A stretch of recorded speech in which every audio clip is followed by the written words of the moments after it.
जब भी इंग्लैंड कोई मैच खेलती है हम सबके दिमाग में तो एक ही शब्द आता है और वो है बेसबॉल। आखिर ये बेसबॉल है क्या? आइए हम ज़रा जानने की कोशिश करते हैं। Hi guys and welcome to the cricket show with सेड। आज हम बात करने वाले इंग्लैंड के खेलने के तरीके के बारे में जिसका नाम दिया गया है बेसबॉल। ये नाम 2022 में दिया गया जब ब्रेंडन मैकलम को इंग्लैंड का टेस्ट क्रिकेट में कोच बनाया गया। ब्रेंडन मैकलम हमेशा से एक आक्रामक बल्लेबाज रहे और जब वो न्यूजीलैंड के लिए भी खेलते थे तो उनका आक्रामक तरीका हर किसी को बहुत प्रेरित करता था और अब वो इंग्लैंड के कोच बन गए। मैकलम के ब्रांड ऑफ क्रिकेट ने काफ़ी लोगों को प्रेरणा दी है और अपनी तरफ आकर्षित किया। और बेसबॉल एक अटैकिंग गेम है जो इंग्लैंड ने आजकल अपनी अप्रोच अपनाई है, जिसमें वो अपना नेचुरल गेम खेलते हैं और बिना किसी डर और बिना किसी टेंशन के इंटेंट से अपना गेम सबको दिखाते हैं। और वो बिल्कुल ये ध्यान में नहीं रखते कि ये टेस्ट मैच खेल रहे हैं या फिर ओडीआई या T20। उनको तो बस अपना स्वाभाविक खेल खेलना है और बिल्कुल भी वो इस बारे में चिंता नहीं करते कि उनको अभी रोक कर खेलना है या फिर उनको टेस्ट क्रिकेट के हिसाब से थोड़ा स्लो डाउन होकर खेलना है। और ये बेसबॉल सिर्फ बल्लेबाजी तक सीमित नहीं है, इनका बेसबॉल बॉलिंग में भी चलता है जब ये अटैकिंग फील्ड्स रखते हैं, जो कि हम T20 क्रिकेट में देखते हैं, जहाँ पे आप चाहे रन्स के लिए चले जाओ बट आपको विकेट्स भी वो देते हैं। यहीं पे भी हमने इंग्लैंड के कप्तान बेन स्टोक्स को भी कुछ ऐसा करते हुए देखा है, जहाँ पर उन्होंने बहुत अटैकिंग फील्ड्स रखी हैं, चाहे उनको रन पड़े हो बट एंड में उनके बॉलर विकेट ले ही जाते हैं। इंग्लैंड अभी तक के रिसेंट पास्ट में टेस्ट क्रिकेट में बहुत ही अच्छी चेजिंग टीम बन चुकी है और वो भी एक बेसबॉल की ही देन है।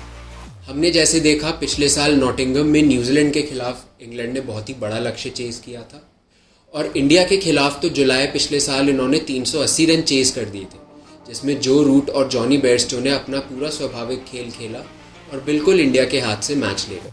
अब हम बात करते हैं बेसबॉल के फ़ायदे के बारे में। मुझे लगता है बेसबॉल का पहला फ़ायदा ये है कि ये इंग्लैंड के सारे खिलाड़ियों को बहुत ही स्वाभाविक खेल खेलने पर मजबूर कर देता है और ये उनको मतलब बिल्कुल एक खुली छूट, एक फ्रीडम सी दे देता है कि आपको जैसे अपना गेम खेलना है आप जाकर खेलो, खुद को एक्सप्रेस करो। एंड इसमें आप बिल्कुल ये नहीं सोचते कि आप ये टेस्ट क्रिकेट खेल रहे हैं, आपको बिल्कुल टाइम के साथ धीरे हो जाना है। इसमें आपका जो आपका नेचुरल गेम है, जो आपकी स्ट्रेंथ्स है, आप उस पर खेलते हो। तो मुझे लगता है कि काफ़ी इंटेंट दिखाने वाला ये अप्रोच है इंग्लैंड का, जो इन्होंने एक बार 2015 वर्ल्ड कप से जब इंग्लैंड बाहर हो गई थी उसके बाद से इन्होंने ओडीआई में भी अप्रोच लाया था, जिसमें इन्होंने अटैकिंग क्रिकेट खेलना शुरू किया और फिर इन्होंने 2019 में वर्ल्ड कप अपने नाम किया था। और ऐसी मुझे लगता है कि इंग्लैंड जो अभी ये खेल अपना इसमें खेलेगी टेस्ट क्रिकेट में, मुझे लगता है कि ये उनके लिए भी टेस्ट क्रिकेट में काफ़ी महत्वपूर्ण रहने वाला है और टेस्ट क्रिकेट में इंग्लैंड एक बहुत ही अच्छी टीम अब बन सकती है। इसके बाद अगर हम बात करें अप्रोच की, तो मुझे लगता है हर किसी प्लेयर का अप्रोच माइंड एकदम क्लियर है यहाँ पर कि उनको बस अटैक करते रहना है और उनको बस जो भी बेकार बॉल्स आए, बैड बॉल्स आए, उनको टाइम टू टाइम पनिश करना है और ज़्यादा इस चीज़ में नहीं उलझना कि उनको बॉल लीव करनी है या फिर उनको जो करना है। तो उनको बॉल जिस मेरिट पे आई वो उसी मेरिट पे खेलते हैं और ऐसे ही इसी अप्रोच से इन्होंने न्यूजीलैंड और इंडिया के खिलाफ काफ़ी बड़े बड़े टारगेट्स भी चेज़ किए और ये अब तो टेस्ट क्रिकेट 5 की रन रेट पर खेलते हैं। अब हम बात करते हैं तीसरे फ़ायदे की। अब बेसबॉल का मतलब सिर्फ यही नहीं होता कि वो बस तेज़ बल्लेबाजी करे या फिर आप 4 या 5 की रन रेट से रन बनाएं। बेसबॉल का मतलब ये भी होता है कि आप बॉलिंग के टाइम अटैकिंग फील्ड्स रखें, जैसे कि हम T20 क्रिकेट में भी देखते हैं। और इसी का एक एग्जाम्पल है अभी कंक्लूड हुआ एशेज़ टेस्ट। जैसे हर चीज़ के कुछ फ़ायदे कुछ नुकसान होते हैं, ऐसे ही बेसबॉल के भी कुछ नुकसान। मेरे ख्याल से बेसबॉल का एक ही नुकसान मेरे हिसाब से ये है कि सब कॉन्टिनेंट जैसी जगह पर इंडिया, श्रीलंका, बांग्लादेश, यहाँ पर मुझे लगता है कि बेसबॉल इतना नहीं चलेगा और वो एक्सपोज हो सकता है, बिकॉज़ यहाँ पर बॉल हमेशा ग्रिप और टर्न करता है, खासकर कि इंडिया, श्रीलंका और बांग्लादेश की पिचेस पर, जहाँ पे आप देखते हैं कि हमेशा स्पिनर्स का ही बोलबाला रहता है और वो स्पिनर्स अपनी ग्रिप और टर्न से एकदम मैच पलट देते हैं। तो मुझे लगता है यही उनका अप्रोच कि हर बॉल पे अटैक करना है या फिर हर बॉल पे स्टेप डाउन करके आप मारते हो, तो मुझे लगता है कि ये अप्रोच कहीं ना कहीं जो बॉलर्स अच्छे और दिमाग वाले होंगे वो इस चीज़ को कभी ना कभी फिगर आउट कर लेंगे कि इन प्लेयर्स का माइंडसेट क्या है और बेसबॉल में ये कितना तेज़ी से रन बनाने को देखें। तो मुझे लगता है टाइम के साथ कुछ बॉलर्स को समझ आ जाएगा कि इनको हैंडल कैसे करना। तो मुझे लगता है कि यहाँ पर बेसबॉल थोड़ा फीका पड़ सकता है, जहाँ पर काफ़ी टर्निंग कंडीशंस हो, स्पेशली इंडिया में जहाँ पे स्पिन खेलना बहुत ही मुश्किल हो। अब इसके बाद जैसे हमने बात करी एशेज़ टेस्ट की, तो इंग्लैंड ने बस 78 ओवर्स पहले दिन पे बैटिंग करी और 393 फॉर 8 पर उन्होंने डिक्लेयर किया। अब ये अप्रोच मतलब ये सब तो मैं अब आप पर छोड़ता हूँ कि वो डिक्लेयर करना सही डिसीजन था या नहीं, बट उसमें हमने देखा कि ब्रेंडन मैकलम और इंग्लैंड कुछ बहुत ही अलग सोच रहे हैं और आउट ऑफ द बॉक्स सोच रहे हैं जो हम में से किसी ने नहीं देखा। क्योंकि आप इसके दो पहलू हैं।